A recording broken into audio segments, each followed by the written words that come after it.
Agora, não só no Brasil, né, Pedro? A coisa tá pegando fogo também, mundo afora, no mundo digital, que na verdade é o mundo que a gente vive. E eu queria que você contasse um pouco pra gente. Essa semana, o destaque sobre. Eu não sei nem se eu vou falar certo, você sabe melhor do que eu. Huawei, tá certo? Huawei. Huawei tá ótimo, Huawei, tá Pétria. perfeito, tá. Que é essa. Ou tão bom quanto um brasileiro seja capaz. Pronto, tô feliz. Que essa grande, essa gigante empresa chinesa de tecnologia tem essa briga com os Estados Unidos. Agora, esse banimento da Huawei do mundo digital. Conta pra gente quem é essa empresa e o que está acontecendo para essa guerra fria digital que a gente está vendo. Vamos lá, Pétria. Na verdade, sim, como você disse, tem muito a ver com a política dos tempos, porque uma das características dessa nova direita é uma certa desconfiança do processo de globalização.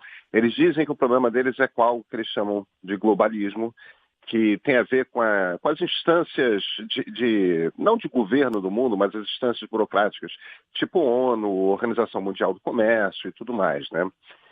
E como principal representante desse grupo, o presidente americano, Donald Trump, decidiu fazer algo que apenas 2 ou 3 anos atrás seria impensável para qualquer governante americano, tanto republicano quanto democrata, que é comprar de fato uma guerra comercial com a China. E o principal símbolo dessa guerra é o confronto do governo americano com uma única empresa chinesa, que é a Huawei. O que é a Huawei? Bem, a Huawei é uma das muitas empresas que nasceram no final dos anos 80 na China. Num determinado momento, quando o Mao morre nos anos 70 e o Deng Xiaoping assume, e é o primeiro líder comunista que não é o Mao Tse-tung na China, ele começa um processo de abertura. No final dos anos 80, até ali, quem estava fazendo a industrialização chinesa era essencialmente o exército chinês. No final dos anos 80, eles decidem desmobilizar o batalhão de engenharia do exército e dar para civis, para pessoas que estivessem dispostas a oportunidade de abrir empresas. Seria um início de abertura da China para o que eles chamavam de economia de mercado. Pois bem, o Ren Zhefei, que é o fundador da Huawei, ele era um tenente-coronel justamente desse batalhão de engenharia, e ele é uma das pessoas que, deixando o exército, após a desmobilização desse batalhão, decide ele próprio montar uma empresa. O que ele faz? A primeira coisa que ele faz ele vai para o sul da China e ali ele começa a montar uma empresa de vender telefones. E em 87, 88, ele ainda vendia aqueles telefones pesados de disco que eram mais comuns no Brasil e no Ocidente nos anos 60 e 70. Já era uma coisa meio obsoleta, mas é assim que ele começa a Huawei. A partir daí, ele começa uma pequena estrutura de fabricação de equipamento de telecomunicações, cabeamento, roteadores, quer dizer, aquela coisa para ligar ainda por telefonia o sul rural e mais pobre da China. No início dos anos 90, ele ganha um contrato com o exército chinês. Uhum. Isso faz com que as vendas cresçam muito, ele começa a fazer um investimento pesado em tecnologia, em desenvolvimento de tecnologia. Em 95, os chineses fecham o mercado e dão para ele exclusividade para explorar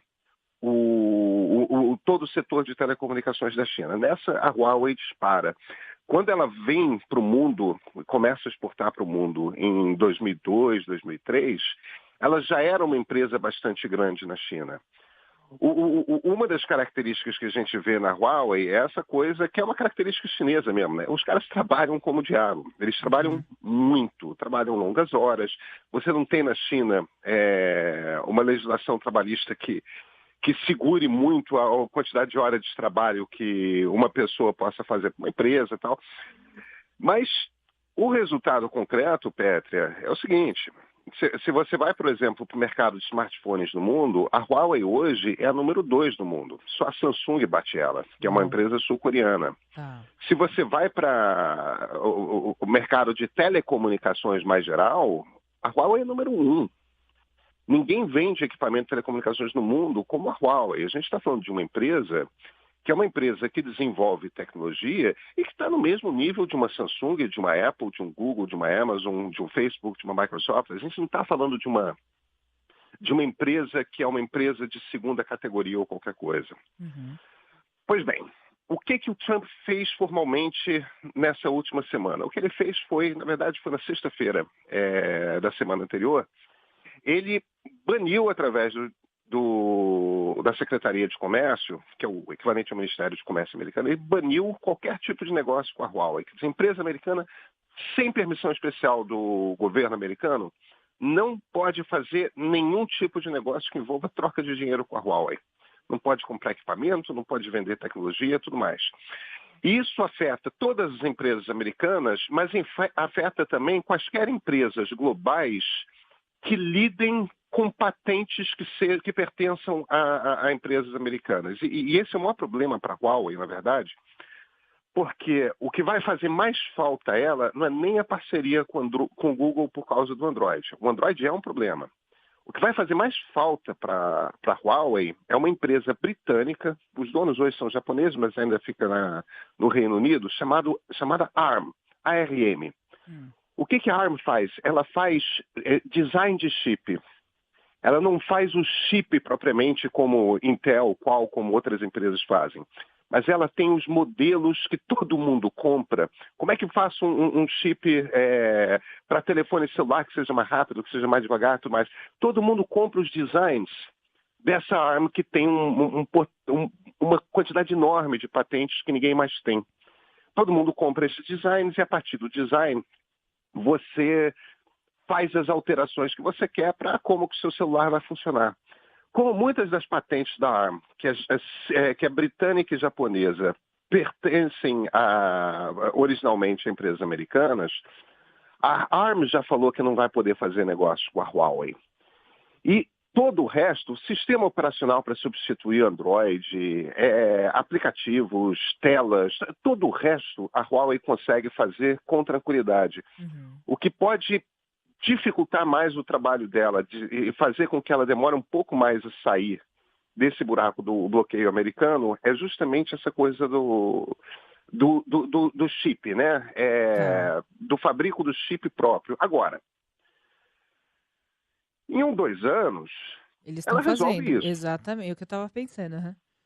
Entendeu? E em 2 anos resolver isso, quer dizer o seguinte: a China passa a ser autossuficiente em termos de tecnologia. E pode ser um tiro no pé, Pedro? Você acha isso aí? Não. Petra, eu não vejo como esse negócio não vai ser um tiro no pé. Primeiro, a única empresa que realmente se dá bem com o bloqueio nos Estados Unidos, a Huawei, não é uma empresa americana, é uma empresa sul-coreana, que é a Samsung. Tá.